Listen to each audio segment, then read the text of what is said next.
여러분 안녕하십니까? 뉴스라이브 문을 엽니다. 어젯밤 고양시 백석동에서 발생한 열수성관 파열 사고로 1명이 사망하고 23명이 부상을 입었습니다. 난방의 차질을 빚은 2만 세대 가운데 서울 마포와 서대문 일부도 포함됐는데 오늘 오전 대부분 정상 운행이 되고 있습니다.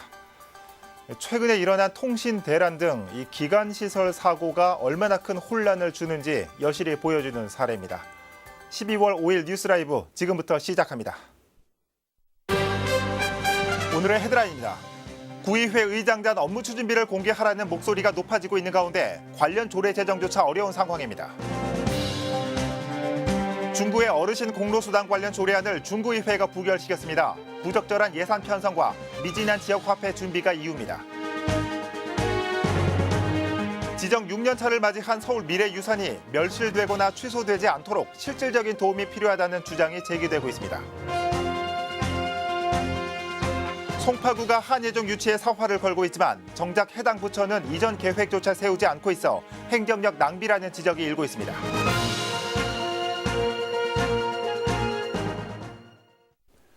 의장단 업무 추진비 관련 내용 계속해서 보도해드리고 있습니다.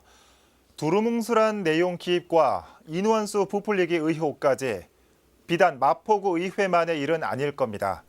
상황이 이러자 업무 추진비와 관련해 조례를 제정하자는 목소리가 일고 있습니다. 하지만 상황이 쉽지만은 않아 보입니다. 첫 소식 천서연 기자입니다. 최근 서대문 구의회에서 의원 발의된 의안입니다. 의장단 업무 추진비 집행과 공개에 관한 내용을 담고 있습니다. 업무 추진비 집행 기준을 규정하고 있고 반면 심야 시간과 현금 지출 등을 금지하고 있습니다. 사용 내역 공개와 정보 공개 범위까지 부당 사용에 대한 제재의 내용도 포함하고 있습니다. 하지만 이 의안은 구의회 본회의에 상정조차 되지 못했습니다. 7명으로 구성된 상임위원회에서 의안을 두고 이례적으로 무기명 찬반 투표가 진행됐고 4대3으로 부결된 것입니다. 이 조례에 어떤 문제점을 지적하는 의원은 단 한 명도 없었습니다. 이 조례의 부족한 부분을 얘기한 의원도 없었고요. 이 조례가 어떤 이유로 보완되어야 하는지, 왜 부결되어야 하는지에 대해서 저는 합리적인 근거나 이유를 제대로 듣지 못한 채 무기명 투표라는 떳떳하지 못한 절차를 통해서 부결이 됐기 때문에 노원구의회에서도 업무 추진비 공개를 두고 마찰이 있었습니다. 투명성 확보를 위해 업무 추진비 조례 제정은 물론 사용 내역 전부를 공개하자고 일부 의원이 제안했지만 의장단을 비롯한 의회 사무국 반대에 부딪힌 것. 1인 시위까지 진행된 끝에 사용 시간과 사용 장소 등이 빠진 내역 일부가 홈페이지를 통해 공개되기도 했지만 조례 제정까지는 매우 회의적입니다. 저는 가능성은 전혀 없다고 생각을 하고 있습니다. 이제 뭐 안건 자체로 성립하기 위해서는 의원들이 동의를 해야 되는데 5명 이상 동의를 해줘야 되거든요. 5명 이상 동의를 안 해줘요. 다들 개인적인 이유들을 대고 있기는 하지만은 나는 그 의장단의 민주당하고 한국당 그 의장단의 입김이 실제로 의원들 전체에 작용을 하고 있다라고 생각을 하고 있어요. 반쪽짜리 공개라는 비난과 인원수 부풀리기 의혹까지 이뤄 논란을 일으켰던 마포구 의회 역시 방향을 선회했습니다. 시민사회단체로부터 비난이 쏟아지자 의장단 업무 추진비 관련 조례를 제정하겠다고 했지만 현재는 조례보다 다소 구속력이 미미한 규칙으로 가닥 잡은 상태입니다. 근데 꼭 그렇게 조례를 제정할 필요가 없이 규칙을 이렇게 해도 상관없는 것 같아요. 지금 상위법이 있으니까 조례 제정 없이 규칙을 해도 상관없을 것 같다. 지금 이야기가 그렇게 돼가지고. 투명성 확보를 위해 의장단 업무 추진비 관련 조례를 갖고 있는 구의회는 서울에서 단 3곳. 나머지 대부분의 구의회는 업무 추진비 관련 조례 제정을 스스로 거부하고 있습니다. 딜라이브 서울경기 케이블TV 천선입니다. 서양호 중구청장의 역점 사업인 어르신 공로수당 조례안이 중구의회 상임위원회 심사에서 부결됐습니다. 지역 화폐 방식으로 지급될 예정인데 지역 화폐 관련 조례안까지 부결되면서 사업 추진에 적신호가 켜졌습니다. 진기훈 기자입니다. 어르신 공로수당 조례에 대한 심사가 진행된 복지건설위원회. 여야를 막론하고 사업 추진에 대한 우려를 나타냅니다. 법적 사항인 보건복지부와의 협의 절차가 마무리되지 않은 상태에서 조례안이 먼저 올라왔다는 지적부터 이 조례를 처음 봤을 때 가장 궁금했던 부분이 복지부 협의가 안 됐는데 조례를 먼저 해야 되는가라는 부분에 있어서 저는 좀 궁금했었습니다. 복지부 입장에서도 완벽한 준비가 되어 있는 지자체에 협의해주기가 훨씬 수월할 것으로 저희는 판단을 했습니다. 자체 예산으로 시행하는 정책이니만큼 협의를 이끌어내기에는 큰 문제는 없을 것으로. 부적절한 예산 편성도 도마 위에 올랐습니다. 기초연금과 유사수단으로 판단을 했을 때 10%를 지자체에서 부담하게 할 수 있다라는 조항이 있었기 때문에 부서 입장에서는 그 부분을 안 잡을 수가 없어서 예산을 잡아놨습니다. 또 결국은 보험 들었다는 거 아닙니까? 보험. 그렇죠. 보험 차원 아니에요. 그러니까 예산서 내년 예산서 왜 이렇게 쌌습니까? 논란 끝에 결국 어르신 공로수당 조례안은 부결됐습니다. 또 어르신 공로수당은 지역화폐 형태로 지급될 방침이고 중구에선 지역화폐 최초 도입이다 보니 이와 관련된 조례가 필요했던 상황. 중구는 지역상권 활성화를 지역화폐 도입의 이유로 설명했지만 어르신 공로수당 추진을 위해 지역화폐 조례안을 급하게 만든 거라는 야당 의원들의 반대에 부딪혔습니다. 공로수당에 이제 그 화폐로 들여야 하기 때문에 그렇죠? 가장 시급하게 지금 올라온 것 같아요. 아무것도 돼 있지 않는 상태에서 지금 너무 모든 것들이 앞서가는 느낌이 들고 결국 공로수당 조례안에 이어 지역화폐 조례안도 부결됐습니다. 관련 조례안이 논란 끝에 줄줄이 부결되며 추진 근거가 마련되지 못한 어르신 공로수당은 적신호가 켜졌습니다. 딜라이브 서울경기 케이블 TV 진기훈입니다. 용산구의회 상임위원회가 내년 구 예산안 심의에 들어갔습니다. 구 사업이 한 해 동안 원활하게 추진되고 불필요한 예산 낭비를 막기 위해서입니다. 이재용 기자입니다. 주민들의 복지 지원을 총괄하는 용산구청 주민생활지원국에 내년 예산안 심의가 시작됐습니다. 보훈 대상자와 관련 단체를 지원하는 복지 사업은 예산 편성이 올해 비해 증액되면서 구의원들의 질의가 이어졌습니다. 보훈 대상자 및 보훈 단체 지원 사업에서 예산이 5억 정도 늘었어요. 이 5억 넘게 편성된 이유를 좀 한번 말씀 좀 해주세요. 일반 보상금 부분에서 한 2억 6천 정도 이제 증액이 됐고요. 혼전 유공자 참전 임금은 이제 신설됐고요. 예원 수당도 10,000원에서 20,000원으로 이제 그래서 저기 상승된 거고요. 규모는 축소됐지만 올해 비해 예산이 증액된 사업에 대해서도 꼼꼼히 따져봅니다. 구는 올해 1,100여만 원을 들여 민간 아파트 16개 단지 승강기에 모니터 197대를 설치해 주간 단위로 구종 소식을 전하는 홍보 사업을 추진해왔는데 모니터 수를 45대 줄여 운영하는 내년 사업 예산안엔 1,120여만 원으로 예산이 올해 대비 2.3%포인트 증액된 겁니다. 45대가 빠진 상태라면 또 틀리지. 송출 단가가 이제 상당 금액 인상이 되고 노후 모니터가 많이 철거가 되어 있는 상황이고 그래서 일단은 지금 예산이 이제 전년도하고 동일하게 편성을 했습니다. 구의회 상임위원회에선 5일까지 소관한국을 대상으로 내년 예산안을 심의합니다. 각 상임위원회에서 심의한 내용을 바탕으로 용산구의회 예산결산특별위원회에선 오는 6일부터 9일간 집행부의 내년 예산안을 최종 심의할 계획입니다. 딜라이브 서울경기 케이블TV 이재용입니다.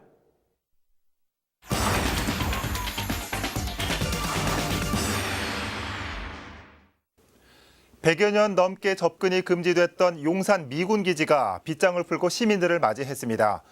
그 첫 출발로 용산기지의 발자취와 서울의 발전상을 살펴볼 수 있는 갤러리가 문을 열었습니다. 현장에 취재기자 나가 있습니다.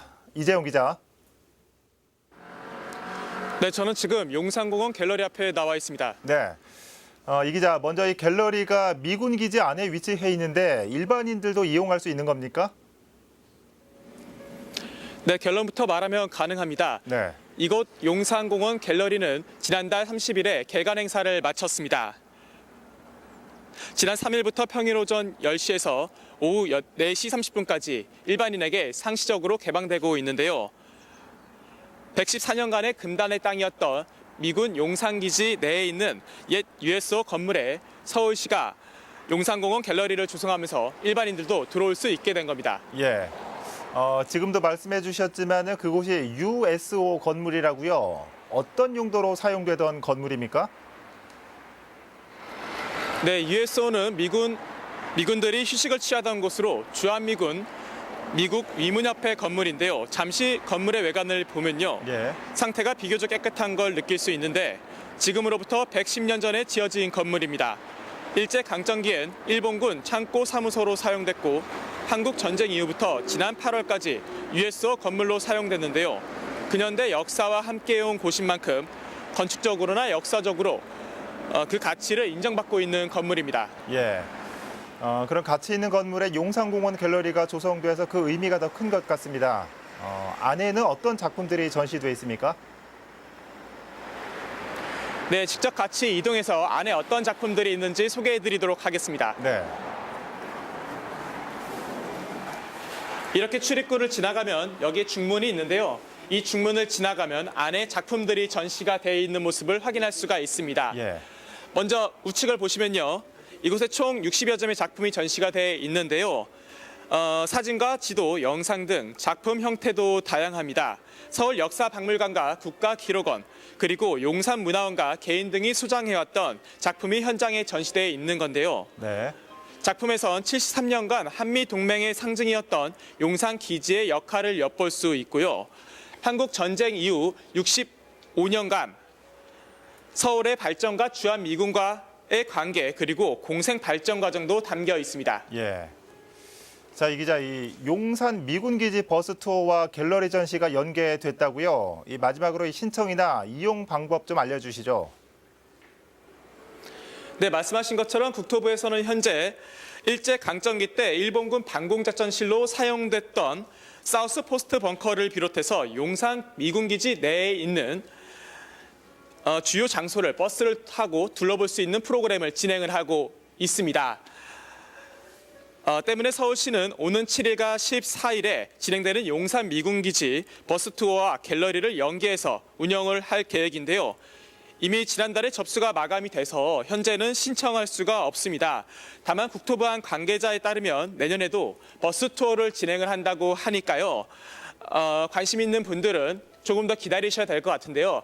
아시지만 올해에는 이곳 용산공원 갤러리에 방문하셔서 지난 역사를 사진이나 그림 등 작품 등을 통해서 잠시나마 눈으로 기억을 해보시고 이렇게 스탬프를 찍을 수 있는 기념품도 하나 챙겨가시는 것도 좋을 것 같습니다. 지금까지 용산공원 갤러리에서 소식 전해드렸습니다. 네, 이재용 기자 잘 들었습니다. 100년이 넘는 시간 동안 우리나라 근현대사를 고스란히 간직하고 있는 곳, 이제는 시민들의 품으로 돌아온 용산공원 갤러리 연결해봤습니다.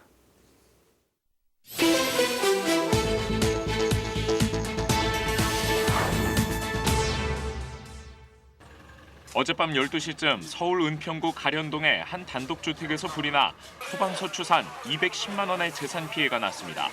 이 불로 단독주택 옥탑방에서 거주하던 김모 씨가 얼굴에 화상을 입고 인근 병원으로 옮겨졌습니다. 화상을 입은 김 씨는 생명에는 지장이 없는 것으로 알려졌습니다. 경찰과 소방당국은 옥탑방에서 불이 시작됐다는 건물 주인의 진술을 토대로 정확한 사고 원인을 조사하고 있습니다. 어젯밤 10시 30분쯤 서울 구로구 가리봉동의 한 봉제 공장에서 원인을 알 수 없는 화재가 발생했습니다. 불은 공장 안에 쌓여있던 의류 원단과 재고 물품을 비롯해 각종 집기들을 태우며 700여만 원의 재산 피해를 냈습니다. 불이 시작된 후 관계자 한 명이 연기를 흡입해 인근 병원으로 옮겨졌으나 생명에는 지장이 없는 것으로 알려졌습니다. 경찰과 소방당국은 건물 2층 인근에서 불이 시작된 것으로 보고 정확한 사고 원인을 조사하고 있습니다. 뉴스라이브 사건 사고였습니다.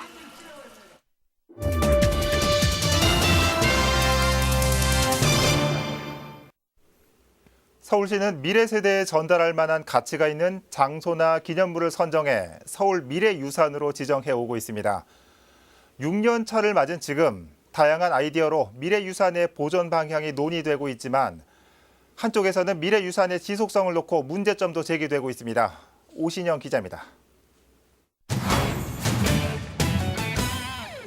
1980년대 형성된 성북구 장위동의 봉제 공장 단지입니다.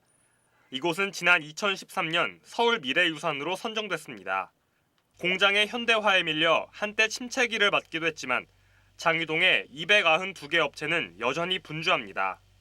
최근 지역 활동가들을 중심으로 봉제 공장 지도가 만들어지고 패션 사업과 연계된 전시회 등이 추진되며 봉제 산업을 이어가려는 움직임이 있었기 때문입니다.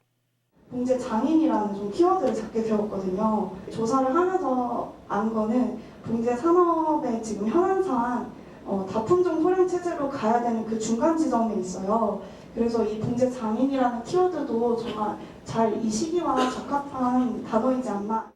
서울시는 지난 2013년부터 서울 미래유산을 추진해오고 있습니다.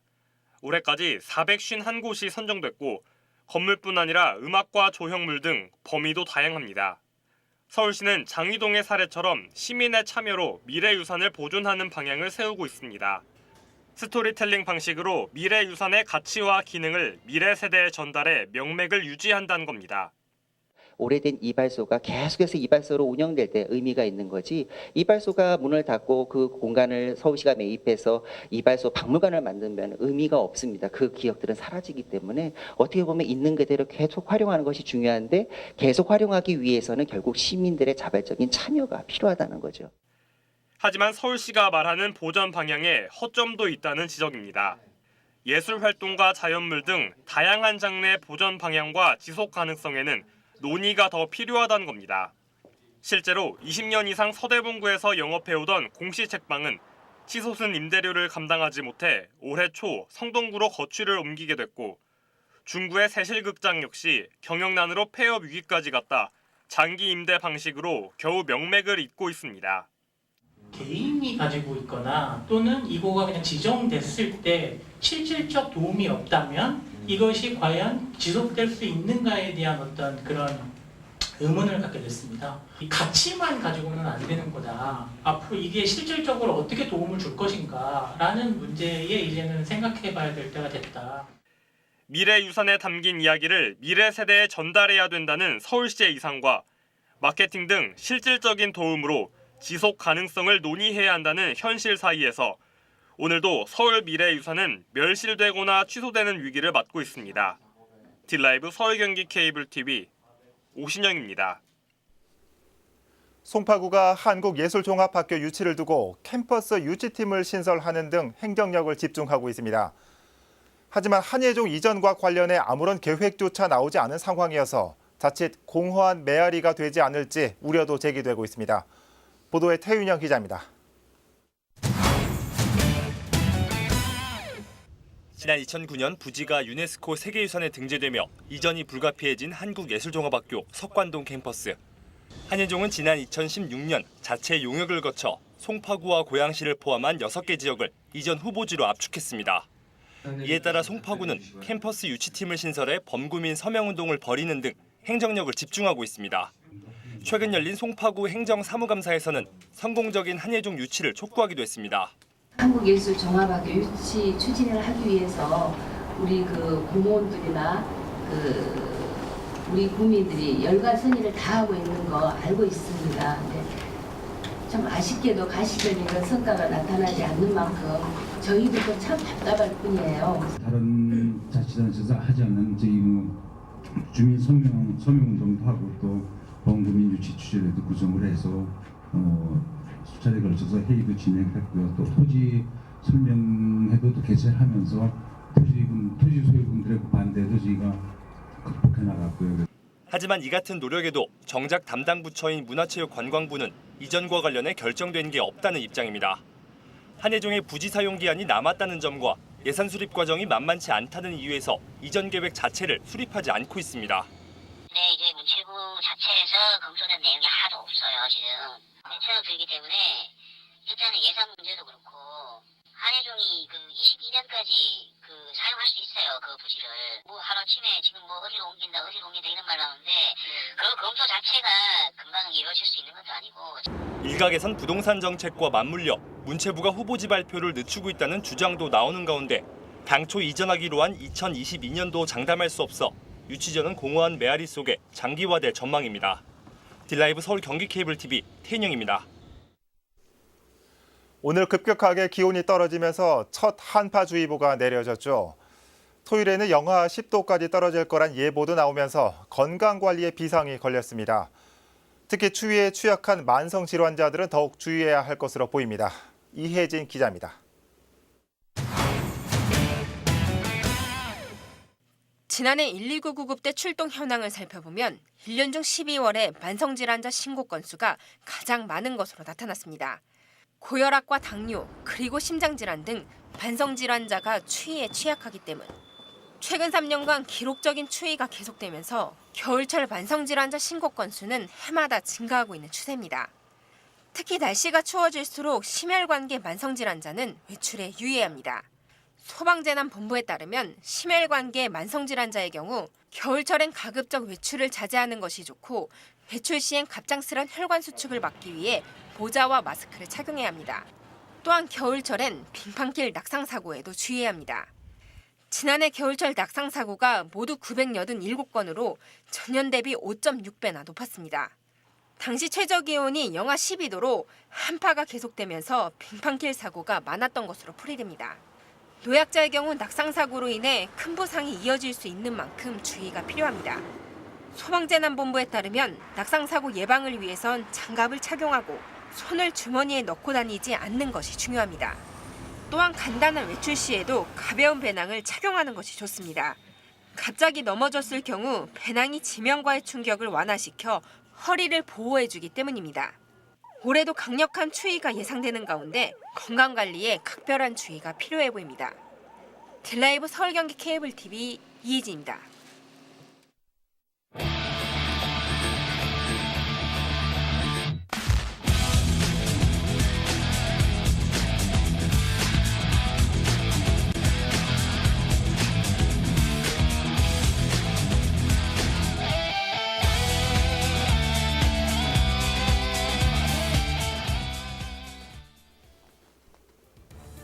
큰 사고가 발생하기 전에는 300번의 경미한 사고들이 먼저 발생한다는 하인리히의 법칙. 종로 고시원 화재를 비롯해 최근 발생한 일련의 여러 사고들도 분명 사전 징후와 예방할 수 있는 요인이 있었을 겁니다. 기온이 급격하게 떨어지고 있습니다. 가정은 물론 일터와 작업장 등 주변을 한 번 더 둘러보는 관심과 노력이 필요합니다. 뉴스라이브 마칩니다. 시청해 주셔서 고맙습니다.